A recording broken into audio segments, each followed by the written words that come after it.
High student, তোমরা কেমন আছো? আশা করি তোমরা ভালোই আছো। আমাদের ইউনিভার্সাল কোচিং সেন্টারে তোমাদের স্বাগতম। চলে এসেছি আজকে কী নিয়ে দেখতে পাচ্ছ, থাম্বনেলে দেখা যাচ্ছে, কী দেখা যাচ্ছে, দেখো দেখো দেখো, সাংঘাতিক ভিডিও নিয়ে এসেছি। জীবন বিজ্ঞানের 2 নম্বরের প্রশ্ন, যেটা টাফ সাজেশান, ঠিক আছে, সবচেয়ে টাফ সাজেশান, মারাত্মক। আর এই সাজেশানটা, আমার সাজেশানটা মারাত্মক, পরিষ্কার কথা বলে দিলাম। 24 নম্বর পকেটে চলে আসবে, 24 নম্বর, সবচেয়ে সেরা সাজেশান। সুতরাং ভিডিওতে দেখো, হ্যাঁ, হট হট। আর কি মিসাইল। নাও শুরু করা যাক। ফার্স্টে চলে আসো, ফার্স্ট পেজ চলে আসো, ফার্স্ট লটে। অধ্যায় 1 নম্বর অধ্যায় কী কী পড়বে দেখো। 1 নম্বর কী রয়েছে? টপিক ও নেস্টিক চলনের পার্থক্য। 2 নম্বর রক্ত শর্করা নিয়ন্ত্রণে ইনসুলিন ও গ্লুকাগনের ভূমিকা। 3 নম্বর অ্যাড্রিনালিনকে আপত্তিকালীন হরমোন বলা হয় কেন? 4 নম্বর লোকাল ও ট্রফিক হরমোনের পার্থক্য লেখো। ঠিক আছে, মানে লোকাল হরমোন, ট্রফিক হরমোনের পার্থক্য লেখো। 5 নম্বর অন্তঃক্ষরা ও বহিঃক্ষরা গ্রন্থির পার্থক্য। 6 নম্বর হরমোনকে রাসায়নিক দূত বা রাসায়নিক বার্তাবাহক বলা হয় কেন? স্ক্রিনশট তুলে নাও। নেক্সট ওই 1 নম্বর অধ্যায়ে 7 নম্বর কোশ্চেন কী আছে? জিব্বারের 2টি উৎস ও 2টি কাজ উল্লেখ করো। 8 নম্বর মানবদের জননগ্রন্থি থেকে হরমোন ক্ষরণে জিটিএইচের ভূমিকা লেখো। জিটিএইচ গুণাটোপিক হরমোন, হ্যাঁ। আচ্ছা, 9 নম্বর হচ্ছে হৃৎপিণ্ড ও লোহিত রক্তকণিকার উপর থাইরক্সিনের হরমোনের একটি করে প্রভাব লেখো। 10 নম্বর ট্রপিক চলন নিয়ন্ত্রণে অক্সিন হরমোনের ভূমিকা আলোচনা করো। 11 নম্বর উদাহরণের সাহায্যে হরমোনের ফিডব্যাক নিয়ন্ত্রণ ব্যাখ্যা করো। ঠিক আছে, তারপর স্লট। ওই 1 নম্বর এখনও কোশ্চেন আছে। 1 নম্বর চ্যাপ্টার বড় চ্যাপ্টার না। আচ্ছা, কষ্ট করে ভিডিওগুলো বানাচ্ছি, লাইক কমেন্ট, আবার সে কী বলবার, মানে মানে মানে পাচ্ছি না কিন্তু বেশি। ঠিক আছে, এগুলো করো না, লাইক কমেন্ট শেয়ার করো। আর যারা চ্যানেলে আসছো, তারা নতুন, যারা চ্যানেলে আসছো তারা সাবস্ক্রাইব করো। আর এরকম ভিডিও পেতে হলে আর কটা দিন মাত্র বাকি আছে, এরকম ভিডিও আসতেই থাকবে। নাও সাবস্ক্রাইব করো, নাও ঝাপা যাও, তারা নতুন এসছো। নাও শুরু করা যাক। 11 নম্বর 12 নম্বর কী আছে? আচ্ছা, আরেকটা কথা আমাদের খাস স্টুডেন্টের জন্য বলে দিচ্ছি। ভৌতবিজ্ঞানের সাজেশন যেটা 2 নম্বরে চাইছো, মানে ভৌতবিজ্ঞান টোটাল সাজেশন আসছে। তোমরা আজকে যে ভিডিওটা দেখছো, মানে 13-14 তারিখ পেয়ে যাবে। ঠিক আছে, ভৌতবিজ্ঞান জীবনবিজ্ঞান বড কোশ্চেনও পেয়ে যাবে। আর ম্যাথের, যার জন্য তোমরা, একজন আছে আমার ফ্রেন্ড আছে, সে হচ্ছে গিয়ে ম্যাথের 2 নম্বরের জন্য মানে অধীর আগ্রহ অপেক্ষা করছে, তাকে বলে দিচ্ছি চিন্তা করো না, ম্যাথ পুরো একদম ম্যাথ আনসার সমেত নিয়ে আসবো। আজকে 13 তারিখ, আজকে রাত্রে করে রাখবো ভিডিওগুলো, কালকে 14 তারিখ পেয়ে যাবে। ঠিক আছে, চলো শুরু করা যাক। 12 নম্বর কী আছে? প্রতিবর্ত পথের অংশগুলি লেখো। প্রথম অধ্যায়ে রয়েছে কিন্তু, হ্যাঁ। 13 নম্বর কী আছে? প্রকরণ চলনকে রসস্ফীতি চলন বলার কারণ কী? 14 নম্বর কি? একটি ইন্ডোল একটি নন ইন্ডোল অক্সিজেনের নাম লেখো। আচ্ছা, 15 নম্বর কি? হাইপোথ্যালামাসকে প্রভুগ্রন্থি বলা হয় কেন? 16 নম্বর কি? স্নায়ুগ্রন্থি বা গ্যাংলিয়ন কি? বিবশ ইম্পর্টেন্ট কিন্তু, হ্যাঁ। নিউরোট্রান্সমিটার কি?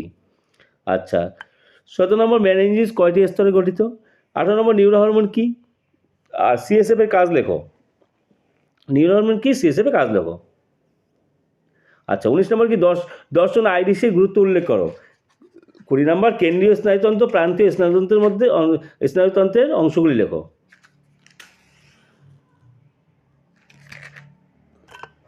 চলো নেক্সট ক্লাসে চলো। 2 নম্বর অধ্যায় চলো। কি আছে?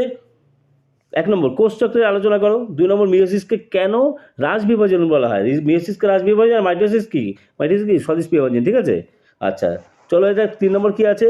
পার্থক্য কার পার্থক্য? ডিএনএ আরএনএর মধ্যে পার্থক্য লেখো। আচ্ছা, মিয়োসিসের মধ্যে পার্থক্য লেখো। অযৌন যৌনজনন পার্থক্য লেখো। স্বপরাগযোগ ও ইতরপরাগযোগ, আর উদ্ভিদ বৃদ্ধি ও প্রাণী বৃদ্ধি পার্থক্যগুলো। ঠিক আছে, 2 নম্বর অধ্যায় আরও আছে, নেক্সট লটে চলো। আচ্ছা, জিন কি? জিন কোথায় উপস্থিত থাকে? ঠিক আছে, কোষ চক্রের চেক পয়েন্টগুলির নাম ও কাজ লেখো। আচ্ছা, বিভিন্ন বাহকের উপর নির্ভর করে পরাগযোগের প্রকারভেদ, হ্যাঁ প্রকারভেদ উদাহরণসহ সারণী আকারে লেখো। আচ্ছা, 7 নম্বর হচ্ছে নিউট্যানি ও পিডোজেনেসিস কি?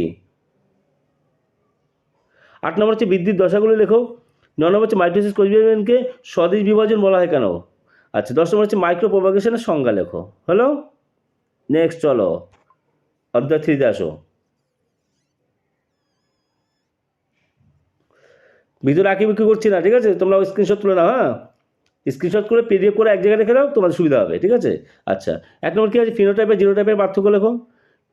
টেস্ট ক্রস ও ব্যাক ক্রস কাকে বলে 2 নম্বরে রয়েছে। 3 নম্বরে হচ্ছে হোমোজাইগাস ও হেটেরোজাইগাস কাকে বলে। 4 নম্বর হচ্ছে থ্যালাসেমিয়া একটা রোগ আর কি, হ্যাঁ, প্রতিরোধে জেনেটিক কাউন্সেলিংয়ের ভূমিকা লেখো। 5 নম্বর হচ্ছে মেন্ডেলের মোটর গাছ নির্বাচনের দ্রুত সুবিধা লেখো। চলো নেক্সট স্লটে 3 নম্বর অধ্যায় আরও আছে। আচ্ছা, বন্ধ্যাত্বতার 6 নম্বর কি বন্ধ্যাত্বের কারণ লেখো। 7 নম্বর হচ্ছে জিনগত রোগ কাকে বলে, জিনগত রোগের কারণগুলো লেখো। আচ্ছা, 8 নম্বর হচ্ছে মিউটাজেন ও ডিলিশন কি। 9 নম্বর হচ্ছে হোল্যান্ড্রিক জিন কি। আচ্ছা, 10 নম্বর হচ্ছে রক্ত সঞ্চালনের জন্য প্রয়োজন হয় কটি ফ্যাক্টর, স্পিডে বলছে, হ্যাঁ। আচ্ছা, নেক্সট চলো 3 নম্বর অধ্যায় শেষ, 4 নম্বর অধ্যায় আসো। অর্জিত বৈশিষ্ট্যের বংশানুসরণ বলতে কী বোঝো। 2 নম্বর হচ্ছে কি উডের আরবিসি এর বৈশিষ্ট্য লেখো। 3 নম্বর পায়রার পায়ুথলির দরকার হয় কেন। 4 নম্বর হচ্ছে কি কোয়াসার্ভেট কী। 5 নম্বর হচ্ছে হট ডাইলুট স্যুপ কী। 6 নম্বর হচ্ছে নগ্নজিন কী। ঠিক আছে, নেক্সট প্লটে চলো 4 নম্বরের 7 নম্বর কোশ্চেন, মরু অভিযোজনের জন্য উটের শারীরবৃত্তীয় পরিবর্তনগুলি লেখো। 8 নম্বর হচ্ছে জীবাশ্ম কাকে বলে।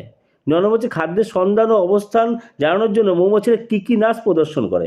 10 নম্বর হচ্ছে ঘোড়ার বিবর্তনে জীবাশ্মের গুরুত্ব আলোচনা করো।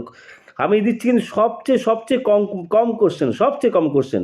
এই কটাও যদি না করতে পারো কিছু করার নেই আমার, ঠিক আছে, এটা মাথায় রাখো।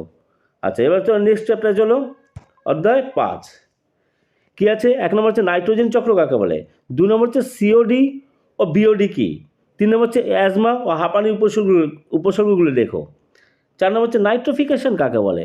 5 নম্বর হচ্ছে অম্লবৃষ্টি কী। 6 নম্বর হচ্ছে ইউট্রিফিকেশন কী। 7 নম্বর হচ্ছে ব্রঙ্কাইটিস রোগের কারণ আলোচনা করো। আচ্ছা, আর কী আছে 5 নম্বর অধ্যায়ে। 8 নম্বর হচ্ছে জীববৈচিত্র্য সংরক্ষণে পিবিআর ভূমিকা। 9 নম্বর হচ্ছে জেএফএম এর ভূমিকা আলোচনা করো। 10 নম্বর হচ্ছে ভারতে গন্ডার হ্রাস পাওয়ার 2টি কারণ লেখো। শেষ সব শেষ করে দিলাম। জীবনবিজ্ঞানের এই কটা করে যাও, নাচতে চলে যাও, ঠিক আছে, পরীক্ষা দিতে। বোঝা গেল। মিসাইল দিলাম। যাই হোক, কী বললাম আগে বলেছি, চ্যালেঞ্জ জুড়ে থাকো। স্টুডেন্টস, তোমাদের জন্য একটা দারুণ গুড নিউজ রয়েছে।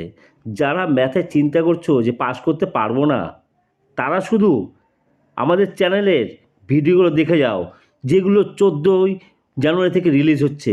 সেই ভিডিওগুলো একটাও ছাড়বে না, আর পুরোপুরি দেখবে। তাহলে কিন্তু ইউনিভার্সাল তোমাদের ম্যাথের পাশের দায়িত্ব নেবে, একদম গ্যারান্টি। এখন শুধু ফেলের চিন্তা ছেড়ে যাও, মাথা থেকে ঝেড়ে ফেলো, আর শুধু 14 তারিখে যে ভিডিওগুলো যাচ্ছে সেগুলো পরপর দেখে যাও। ঠিক আছে, tata, take care, bye bye, দেখা হবে নেক্সট ভিডিওতে।